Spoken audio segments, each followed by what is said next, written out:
And GXSR এর মতো bike আমি সেল করে এই বাইকটা নিছি। V3 নেওয়ার উদ্দেশ্যেই মূলত সেল করছে। আচ্ছা, মনে হইলো যে আমি কমফোর্টও পাইতেছি, ইভেন বাংলাদেশের একদম হাই সিসির বাইক, সেদিক দিয়েও একটা মনের ভিতরে একটা ভালো লাগা কাজ করবে এবং সব কিছুই ওভারঅল মানে আমি মনে করতেছিলাম যে V3 থেকে এটাই বেটার হবে।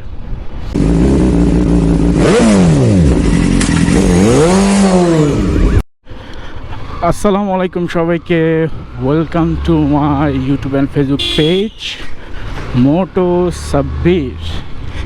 যাচ্ছি হচ্ছে তালতলার বড় রোডটার ওইদিকে, কেননা আজকে আমি তালতলার ওইদিকে যাচ্ছি হচ্ছে কোনো কারণ ছাড়াই। দুইটা ব্লগ করব, সো একটা তো যেতে যেতে হচ্ছেই, সরি তিনটা করার ট্রাই করব। হ্যাঁ, সময় হলে তিনটাই করব, আর না হয় দুইটা মিনিমাম আমি করব। সেই উদ্দেশ্যেই হচ্ছে বাসার থেকে বের হয়ে গেলাম যে আমরা ব্লগ দেখি। ব্লগটা কিন্তু মূলত জাস্ট একটা টাইম পাস বলতে পারেন, বিনোদন বলতে পারেন। হ্যাঁ, সেই পারপাসই কিন্তু মোটামুটি দেখা হয়। বাট আমার আজকের এই ব্লগটাতে অনেকের হচ্ছে সুবিধাও হবে, অনেক কিছু ক্লিয়ারও হবে আসলে ব্যাপার, মানে অনেক কয়টা ব্যাপার। তো আজকের টপিকটা মূলত একটা নির্দিষ্ট একটা টপিক নিয়ে হচ্ছে আমি কথা বলার উদ্দেশ্যেই এই ব্লগটা শুরু করি। তো যে ব্যাপারটা হচ্ছে, আমি দেখেন রিসেন্টলি এটার আগে আমার GXSRটা ছিল, হ্যাঁ, এবং GXSR এর আগে জিক্সার নিউ ভার্সন যেটা ওইটা ছিল। অ্যান্ড GXSR এর মতো বাইক আমি সেল করে এই বাইকটা নিছি। বাইকটা আমি সেল করে একদম রিল্যাক্সে ছিলাম ওই দিনটা। দেন সেকেন্ড দিন আমি বের হয়ে যাই বাইক দেখার উদ্দেশ্যে। তখন অবধি আমার মাথায় চলছিল আমি V3 নিব, এবং GXSRটা সেল করার আগেও আমি V3 নেওয়ার উদ্দেশ্যেই মূলত সেল করছি। আচ্ছা, জ্যামটা আমি ছেড়ে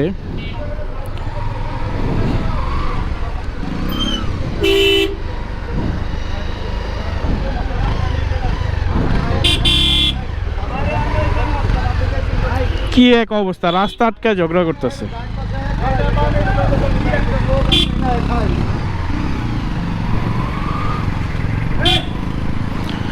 সো যেটা বলতেছিলাম, তো V3-র উদ্দেশ্যে মূলত GXSRটা সেল করছে, V3 নিব উদ্দেশ্যে। তো V3 নিব করে দেন হঠাৎ করে আমার GXSR-এ আমি যে পেইনটা আমি অনুভব করছি সেটা হচ্ছে, আমি সিঙ্গেল যখন চালাইছি বা যখন চালাইছি হাতটা ব্যথা করছে। এবং আমার ওয়াইফ, আমার ছেলেকে নিয়ে যেহেতু বেশিরভাগ টাইম আমার বের হওয়া হয়, হ্যাঁ প্রায় বলতে পারেন ডেইলি হচ্ছে আমি ওদেরকে নিয়ে বের হই। সো আমার ওদেরকে নিয়ে যখন আমি রাইড করি আমার হাতে খুব পেন হয়। ইভেন জিক্সারটাও এমনি কমফোর্ট ছিল, ওটা যদি আমি একা চালাইতাম তাহলে। হ্যাঁ, এছাড়া আচ্ছা, আবার রোডটা কাটার কথা বলি,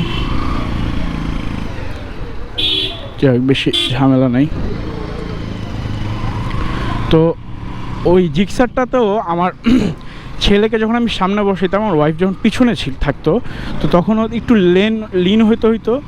তো তখন দেখা যেত যে আপনার পুরো আমার ওয়াইফের যে ওয়েটটা, হ্যাঁ ইভেন আমার ওয়েটটা এবং গাড়ির ওয়েটটা, সম্পূর্ণ ওয়েটটা আমার একদম হাতে আসা পড়তো, ঠিক আছে। এবং GXSR-এ সবার মানে কম বেশি সবারই কিন্তু এটা হয় যে ব্যাক পেন করে, বাট আমার কোনো প্রকার ব্যাক পেন হয় নাই। হ্যাঁ, ব্যাক পেইনের আমি কোনো প্যারা খাই নাই, বাট আমি হাতের প্যারাটা খাইছি। এই হাতের প্যারাটা আমি জিক্সারও খাইছি। সো এমন না যে আমি ওইটা লিন হয়ে চালাইতে হয় দেখে আমার হচ্ছে আমি শুধু হাতের পেনটা খাইছি, বাদ বাকিগুলো না, এরকমটা না। আর আরেকটা কথা বলতে ভুলে গেছিলাম, আমার ওয়াইফ বলে দিছিল যেহেতু আমি দেড় মাসে দুইটা বাইক চেঞ্জ করছি, সো বলতেছে এবার অনেক হয়েছে, দ্যাটস এনাফ, এবার যেটা নিবা ভেবে চিন্তে নিবা, যেটাই নাও না কেন ভেবে চিন্তে নিবা। সো নেওয়ার পরে এটা আবার 2 দিন চালাই সেল করে দেবা, কারণ এটা তো একটা লস প্রজেক্টের একটা ব্যাপার। হ্যাঁ, আমরা তো আর বিজনেস করি না, যদিও আমি স্বল্প প্রাইজে নেই। হ্যাঁ, যারা বিজনেস করে ওদের মাধ্যমে আমার পরিচিত অনেক ভাই ব্রাদার আছে, সো ওনাদের মাধ্যমে ওনারা যে প্রফিটটা করে সেই প্রফিটটা রাখে না, যার কারণে আমার সেল করতে গেলে আমার ওই লসটা হয় না। হ্যাঁ, তারপরও দেখা গেছে আমি নেওয়ার পরই তো আর যেরকম আছে ওরকমভাবেই তো আর আসলে রাইড করা যায় না। হ্যাঁ, নিজের মন মতো করতে হয়, টুকিটাকি অনেক কাজ থাকে, সেগুলো করাইতে হয়। সো সব মিলিয়ে হচ্ছে যে খরচগুলো হয়, GXSR আমি অনেক খরচ করছি, প্রায় 25,000 টাকার মতো খরচ করছি আমি নেওয়ার পরেই। সো দেখেন এই লসগুলো তো হইতেই আছে। সো বলছে যে যেটাই করো না কেন ফিক্সড একদম, মানে এইটাই তোমার বাইক, এটাই সবসময় থাকবে, এরকমভাবে নিবা। হ্যাঁ, তো আমি চিন্তা করলাম যে V3 নিই। হ্যাঁ, V3 আমার শখের একটা, মানে শখের কি, মানে পছন্দের একটা বাইক। আর হচ্ছে মানে আমার সাথে ব্যাপারটা যায়ও, মানে অনেক কিছু মিলে আমার কাছে V3টাই আমার জন্য বেস্ট মনে হয়েছে। হঠাৎ আমার মাইন্ডে আসলো যে আচ্ছা, আমি তো এটা লং টাইম যেহেতু আমি চালাবো, তো V3টা তো আমার পেইন দিবে, এবং আমার ওয়াইফ ছেলেকে নিয়ে একটা ঘোরার একটা পেইন। সো সব মিলে ভাবলাম যে V3 থেকে আমি হচ্ছে 250 অ্যান্ড 250টা যদি নেই, তাহলে মূলত N250টা হচ্ছে বাংলাদেশের হাইয়েস্ট হাই সিসির বাইক। বাংলাদেশে এটার উপর আর কোনো বাইক নাই, হাই সিসির কোনো বাইক নাই। আচ্ছা, আমি এটা রোডটা ক্রস করে দেন, আবার কথা বলি। সো এটার উপরে নাই, সো ওটার কারণে আবার ব্রেকিংটা আমার কাছে খুব বেস্ট মনে হয়েছে। হ্যাঁ, আমি যেহেতু সবগুলো রাইড করছি, সব বাইকই রাইড করছি যেগুলা নাম বললাম। সো আমার কাছে যেহেতু আমার কাছে বেস্ট মনে হয়েছে ব্রেকিং টেকিং, তো আমার কাছে মনে হইলো যে আমি কমফোর্টও পাইতেছি, ইভেন বাংলাদেশের একদম হাই সিসির বাইক, সেদিক দিয়েও একটা মনের ভিতরে একটা ভালো লাগা কাজ করবে, এবং সব কিছুই ওভারঅল মানে আমি মনে করতেছিলাম যে V3 থেকে এটাই বেটার হবে। তো দেন হচ্ছে আমি ওই যে পরিচিত ভাই, তার শোরুম আছে, শোরুমে 250cc-টাও ছিল, N250টাও ছিল, সেই সাথে ফেজার, তারপর হচ্ছে জিক্সার মিক্সার সবই ছিল মোটামুটি অ্যাভারেজ। আমার পছন্দের বাইকগুলো যেগুলো আছে সবগুলোই ছিল। তো হঠাৎ করে আমি ওইটা কিনতে যাই। হ্যাঁ, মানে বাসার থেকে আমি টাকা নিয়ে বের হই নাই, কারণ আমি ফোন দিলে দেখেছে বা আমি যা হুট করে যা নিয়ে আসতে পারতাম টাকা, এর জন্য টাকাটা নিয়ে বের হইনি।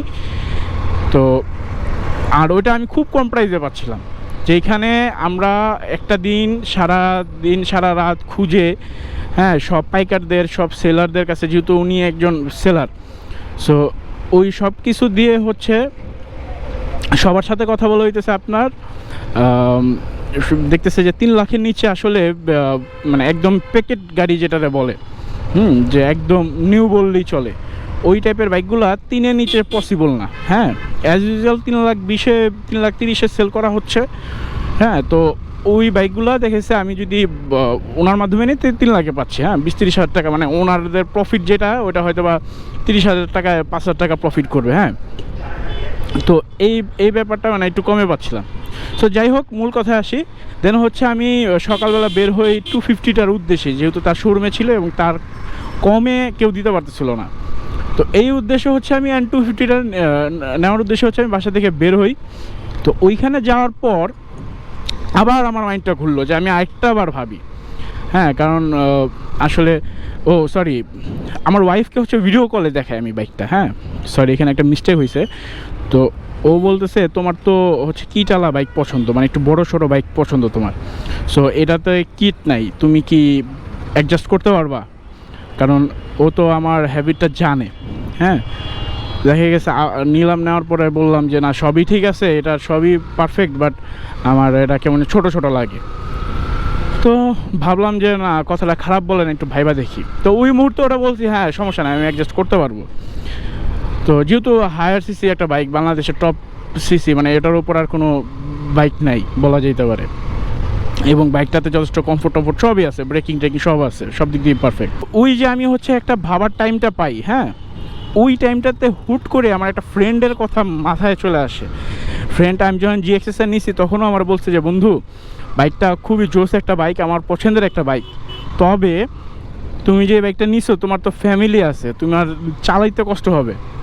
হ্যাঁ, তোমার ফ্যামিলির তোমার সাথে বসতে কষ্ট হবে। হ্যাঁ, প্লাস তোমার হাতে পাওয়ার আছে, তোমার হাতে যখন পাওয়ারটা থাকবে, তুমি যতই বলো না কে ভাই আমি জেন্টালি রাইড করা আমি পছন্দ করি, আমি হ্যান ত্যান হাবি যাবি, এগুলা কিছুই না। তোমার হাতে যখন পাওয়ার থাকবে তখন, আর তুমি রোডের মধ্যে যখন তোমার হাতে পাওয়ার থাকবে, তখন তোমার কোনোভাবেই মন চাবে না যে এই পাওয়ারটা আমি ফালা রাখি, মন চাবে যে পিক আপ দিয়ে আমি একটু, রোডটা আমি খালিই দেখতেছি, একটু পিক আপ দিয়ে যাই না, মানে এরকম ব্যাপারটা চলে আসে। মানে ও সুন্দরভাবে, এত সুন্দরভাবে বলছে, তখন আমি মনে করলাম যে অ্যাকচুয়ালি আসলেই কথাটা খারাপ না, এবং কথাটা আসলেই সত্য, যে আমার হাতে যখন পাওয়ারফুল বাইক থাকে বা মোটামুটি টানাটানি করার একটা বাইক থাকে, তখন আমার ভিতরের মানে যেটা মানে আমার পার্সোনালিটি যেটা থাকে যে আমি হচ্ছে জেন্টালি রাইড করব, হ্যাঁ, একটা সুন্দরভাবে রাইড করবো, যতই পাওয়ারফুল বাইক হোক না কেন ধীর গতিতে রাইড করব সুন্দরভাবে, যেন একটা মানুষ দেখেও বলে যে একটা ভদ্রলোক। হ্যাঁ, এখন আমার কাছে পাওয়ার আছে, আমি উড়াধুরা দেখেছে চালাচ্ছি এলাকা দিয়ে, তো তখন কিন্তু আশেপাশের মানুষ কিন্তু বলে যে মানে আমরা যেটা বলি ছাপড়ি, হ্যাঁ, ওরা কিন্তু আরও নেগেটিভভাবে ব্যাপারটা দেখে এবং এটা আসলেই খারাপ একটা বিষয়। তো অনেক কিছু চিন্তা করে মনে হলো যে আসলে এই 250 সিসি যদি আমার হাতে চলে আসে, আমি এই পাওয়ার নিয়ে আমি রাস্তায় নামলাম, হ্যাঁ, আমিও হুজুগে পাগলে দেখে গেছে, বলা তো যায় না ভাই। হাতে পাওয়ার থাকলে যে ওর কথাটা মনে পড়লো, তখন কি আমার কথাটা আসলেই বাস্তব মনে হয়েছে যে আসলে পাওয়ার থাকলে তো আমি করবো না। অ্যান্ড দেন মাইন্ডটাকে একটু চেঞ্জ করি যে আমি এক কাজ করি, তাহলে জিক্সারটা যেহেতু রাইড করছে আমার ওয়াইফের, মানে ওটাতে বসতে বসতে ওটাতে ঘুরতে ঘুরতে ও ওইটারে এত ভালোবাসা ফেলছে যে আমার জিক্সার চেঞ্জ করার পর যখন জিক্সার নেই তখন প্রায় জিক্সারের কথা বলতো যে ওইটার ওপরে বাইকই হয় না, ওটার থেকে সুন্দর কোনো বাইকই হয় না। তো ভাবলাম আমার যেহেতু কিটালা পছন্দ এবং আমি যেহেতু ফিক্সড করছি এবার হচ্ছে ফাইনালি আমি বাইক রাখবো, হ্যাঁ, আমি আর চেঞ্জ করব না। মেন্টালিটা যখন এরকম হয়েছে, তো এই কথাগুলো ভেবে হচ্ছে আমি কি করি, এসএফটা নেওয়া ট্রাই করি। তো ওনার কাছে মানে আমি যেই লোকের মাধ্যমে নিই, ওনার শোরুমে হচ্ছে একটা এসএফ ছিল, নিউ এসএফ যেটা, হ্যাঁ, matte colour, blue matte colour, খুবই পছন্দ হয়েছে, FIABS ছিল, সবই ছিল। তো ওইটা প্লাস একদম প্যাকেট গাড়িও বলা চলে, সব দিক দিয়ে পারফেক্ট ছিল। ওইটা নিব তারপর হচ্ছে ওই যে একবার দেশে মানে সেট করা মাইন্ড নষ্ট হয়ে গেছে যখন, তখন আবার হচ্ছে আমি কনফিউশনে পড়ে গেছি কোনটা নিব, কি করব না করব, হ্যান ত্যান এই সেই হাবি যাবি নানান চিন্তা ভাবনা। এ করতে করতে ও আমারে সাজেস্ট করলো যে ভাই আপনি যেহেতু ভাবিরে নিয়ে ভাইসার নিয়ে বের হন, আর আপনি একটা কাজ করেন ভাই, আপনি ফেজারটা আমার তার শোরুমে N250-র সাথেই ফেজারটা ছিল, আপনি ফেজারটা একটা বার রাইড করেন, আপনি রাইড করলে আপনি এরপর আপনি ডিসিশন নেন। তো আমি বলছি যে ভাই ফেজারটা আসলে অনেক বছর ধরে সেম ডিজাইন সেম লুক, হ্যাঁ, এটার সৌন্দর্য এখন আমি খুঁজে পাই না। এটা অনেক কমফোর্টেবল একটা বাইক, শুনছি, চালানো হয় নাই, না চালানো হয়েছে একবার, বাট প্রয়োজনে একবার চালানো হয়েছিল, তো তখন আমি ফিল করতে পারিনি আসলে এটা কমফোর্ট বা আসার বিষয়। আর তখন আমার র্যান্ডমলি আমার হাতে বাইকও ছিল না যে আমি আসলে জাস্টিফাই করতে পারবো যে কোনটা কী হইতেছে।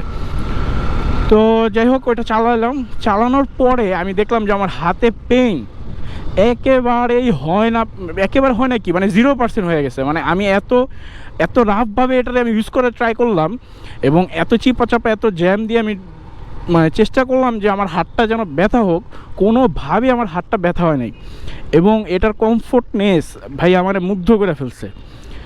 তো যাই হোক বেশি সুনাম হয়ে যাইতেছে হয়তো বা কিছু কিছু লোকের কাছে হইতে পারে, বাট এটাই সত্য। এটা চালানোর পর আমার পুরো ফুল মাইন্ডই চেঞ্জ হয়ে গেছে। আমার মনে হইলো যে ভাই আমি লুকের দিকে তাকায় লাভ নাই তো আমার, হ্যাঁ, দেখা গেছে আমি রাস্তা দিয়ে যাব, একটা মানুষ তাকাবে বা একটু নোটিস করবে, এটা ভালো লাগবে, এটা সাময়িক ব্যাপার। এটা যদি আমার কমফোর্ট এরকমভাবে কমফোর্ট দেয়, তাহলে আমি মনে করি আমার V3 250 সিসি কোনো কিছু আমার প্রয়োজন, আমি এটাই নিব। অ্যান্ড দেন ওনারা বললাম যে ভাই আমার বাইকটা পছন্দ হয়েছে। তো ওনার শোরুমে যেটা ছিল মিটারটা টেম্পারিং করা ছিল, ওনার শোরুমে কিন্তু সব নতুন বাইক সেল হয়, হ্যাঁ। তো যাই হোক এটা নিয়ে আমি আরেকটা করব, ভিডিও করব, সেখানে আমি আলোচনা করব।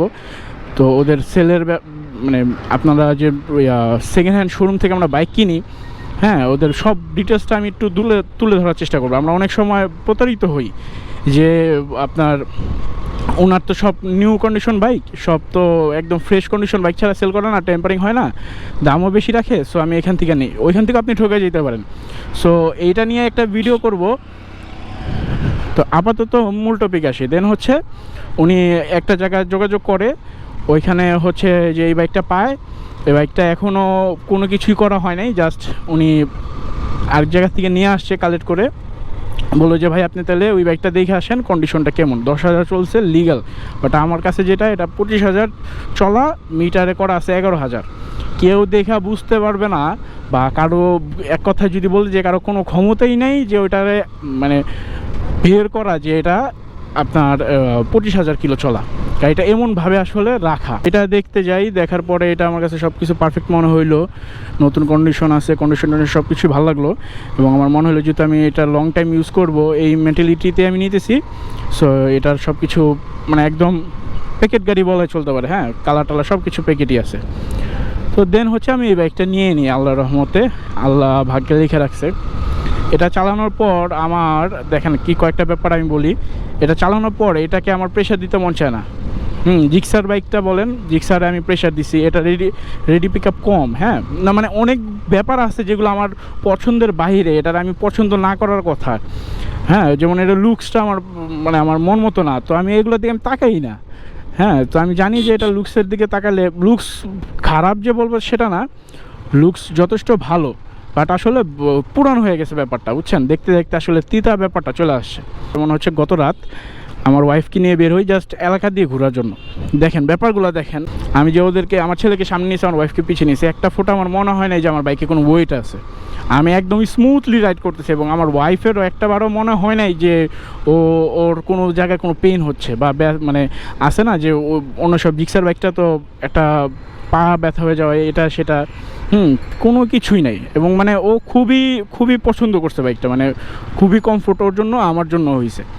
সো এই ঘুরতে ঘুরতেই আমরা আবার কালকে রাত্রে 300 ফিট চলে যাই, বা ওই 300 ফিট থেকে আসছি আমরা 3টা বাজে রাত্রে, হ্যাঁ, শুধু আমরা এই বাইকটা নিয়ে রাইড করছি, শুধু ঘুরছি আর ঘুরছি, মানে কারো কোনো কমপ্লেন ছিল না। মানে আমার ওয়াইফ অন্য ওই জিক্সারটাও যদি হইতো, ওর পছন্দের যেই বাইকটা ছিল ওইটাও হইলে ও মানে আমার প্রথমেই না করতো যে না 300 ফিটের দিকে যাবো না, রাত হয়েছে অনেক, হ্যান ত্যান আবি যাবি।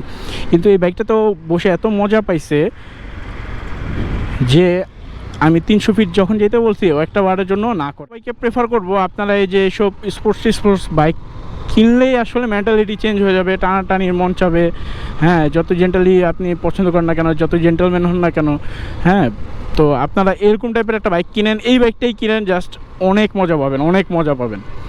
যে যারা র্যান্ডমলি বাইক আপনাদের প্রয়োজন হয়, হ্যাঁ, তারা স্পেশালি এই বাইকটা নেবেন। তো ভিডিওটা অনেক বড় হয়ে গেছে, এত ধৈর্য সহকারে যারা এই পর্যন্ত ভিডিওটা দেখছেন সবাইকে অসংখ্য ধন্যবাদ, অ্যান্ড এভাবে সাপোর্ট দিয়ে যাবেন। তো ভিডিওটা ভালো লেগে থাকলে অবশ্যই একটা লাইক দিবেন, চ্যানেলটা সাবস্ক্রাইব করবেন অবশ্যই যদি পছন্দ হয়, অ্যান্ড যদি পেজ থেকে দেখে থাকেন পেজ থেকে একটা লাইক, ফেসবুক পেজও একটা ফলো দিয়ে রাখতে পারেন। সো সবাইকে অ্যাগেন থ্যাংক ইউ অ্যান্ড আল্লাহ হাফেজ, আসসালামু আলাইকুম।